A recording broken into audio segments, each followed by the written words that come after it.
Hello, my beautiful mystic friends. Welcome to your Mystic Affirmations for Tuesday, December the 29th, 2020. A couple more days and we'll be into 2021.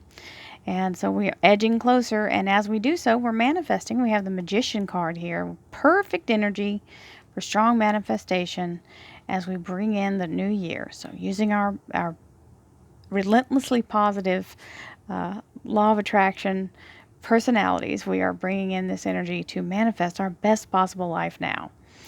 Don't forget, you can always visit my website, royalmystic.com. I'll be more than happy to assist you once you schedule your appointment. You'll be able to see the different services I offer, and there are many links to other things that are easy to access from royalmystic.com. So if you're ever trying to figure something out, just go to that main website and everything branches from there. Here we go. Our first cut card is the Moon with the Magician. This is perfect energy of manifestation, guys. The Moon card is talking about the Pisces moon, which is the embryo of all she's focusing on the energy of her soul, which is that connection to the moon source. And you see the two octahedrons here, and that is a beautiful energy of as above, so below, manifesting our future. Plus, you have the Magician right here. So that's a beautiful energy. I'll talk about the second cut after we shuffle the cards.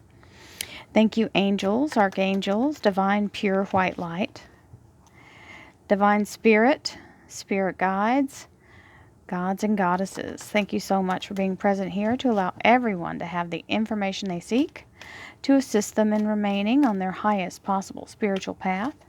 We thank you so much, Divine, for these blessings and beautiful messages, and we receive them in the love and light for which they are intended. We thank you for this divine guidance as always, and we welcome this blessed energy. Thank you so much, Divine. So, we have the Six of Rods,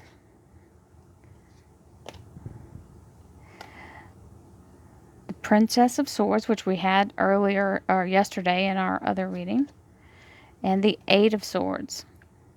The underlier is the Princess of Pentacles. So remember, these are always messengers, or they're couriers. They're bringing something to you, or usually bringing information is what it is.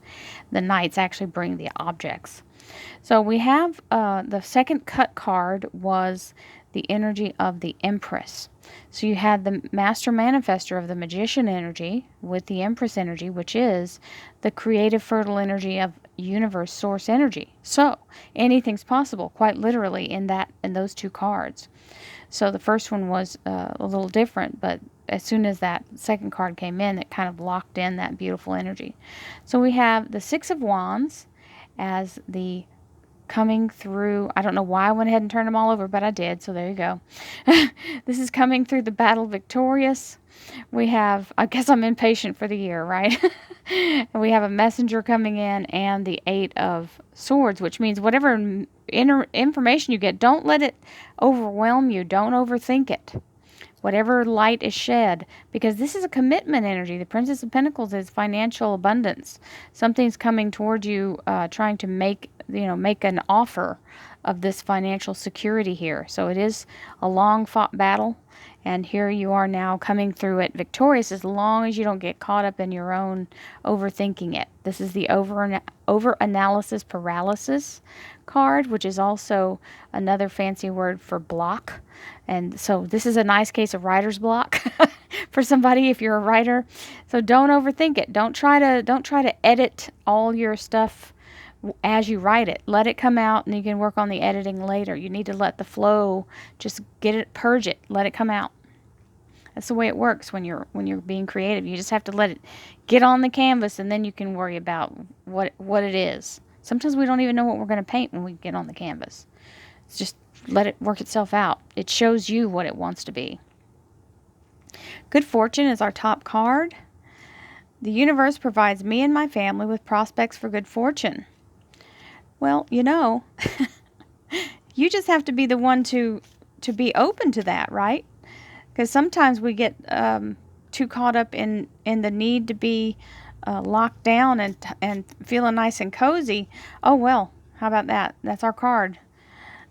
Good fortune is the energy of allowing ourselves to be accessible and accepting of the goodness, right? Sometimes we turn it away because we feel like we're not worthy, or for some of us, we always want to feel like maybe that wasn't really meant for us.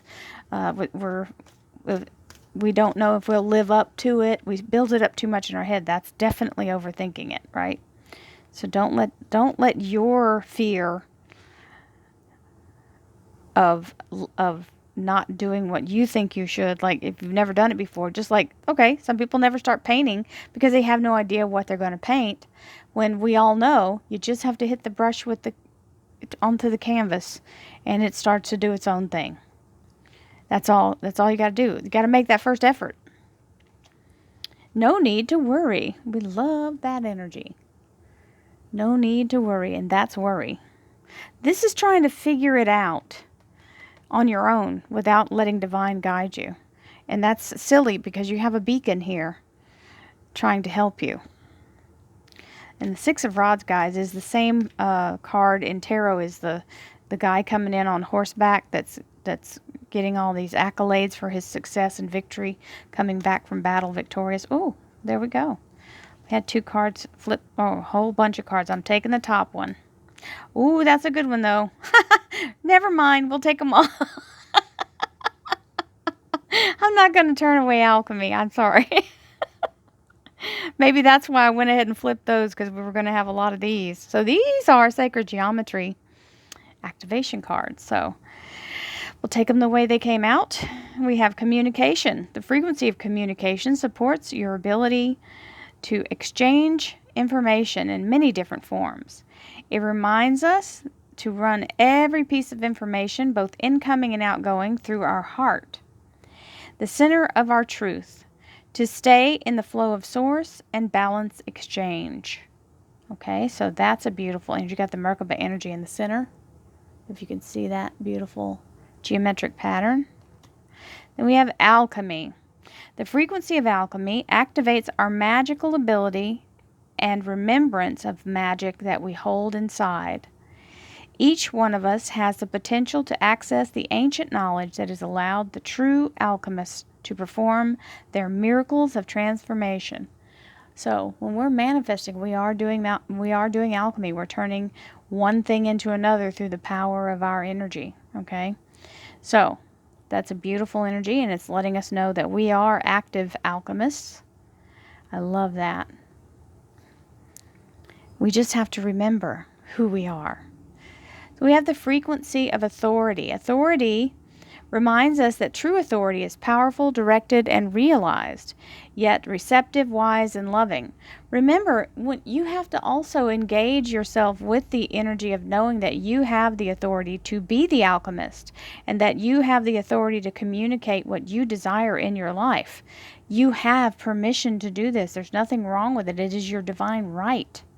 So give yourself the authority to allow yourself to be powerful and realize what you are manifesting in this world is truly a gift. So there's nothing wrong with doing it. We're doing it whether you can manifest consciously or unconsciously. There's no difference in how it's going to come out, other than in one way you're actually actively taking a participation role in creating what you desire, instead of accepting what's being created by your energy blindly, right? If you're going to be the creator, you might as well actively participate in the creation rather than just receive what comes up on accident, right? There is a rhythm and flow to life, and I am part of it. Life supports me and brings me only good and positive experiences. I trust the process of life to bring me to my highest good. I trust the process of life. There is a rhythm and flow to life, and I am part of it. Life supports me and brings me only good and positive experiences. I trust the process of life to bring me to my highest good. I trust the process of life. You do have to trust it. I have to trust what I do too. This is the way it works. Oh, yeah. This is all about trust, guys. I trust my inner wisdom. So you trust the process of life and you trust your inner wisdom. As I go about my daily affairs, I listen to my own guidance. My intuition is always on my side. I trust it to be there at all times. I am safe. This is very important to lock into that energy. I am safe. I trust my inner wisdom. As I go about my daily affairs, I listen to my own guidance. My intuition is always on my side. I trust it to be there at all times. I am safe. You can't ask for more than that, my darlings. And here's the big, wonderful reading. I have not ever had 3 cards flip, and these are beautiful, and they completely encapsulate this transition energy into what we're doing now. You take authority over your life and over your creative experience in this realm. You communicate what you are manifesting. Therefore, you start to create your own alchemy as you create through active participation rather than accidental participation. You will come through victorious, and you will be given the light to guide you through your own intuition and from divine source. You are safe. This is the energy of commitment to hold you safe, and you don't have to be the one responsible for all the details. You just have to, whatever your goal is what you're communicating. You don't have to tell the universe how to do each thing. You just have to tell it what you want. Where do you want to end up? What's your goal? What's the final destination? That is all.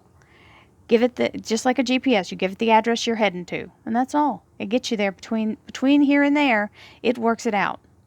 So many blessings to you as we edge closer to the end of the year. I wish you much love and light and abundance. Many blessings. I'll see you tomorrow. Namaste.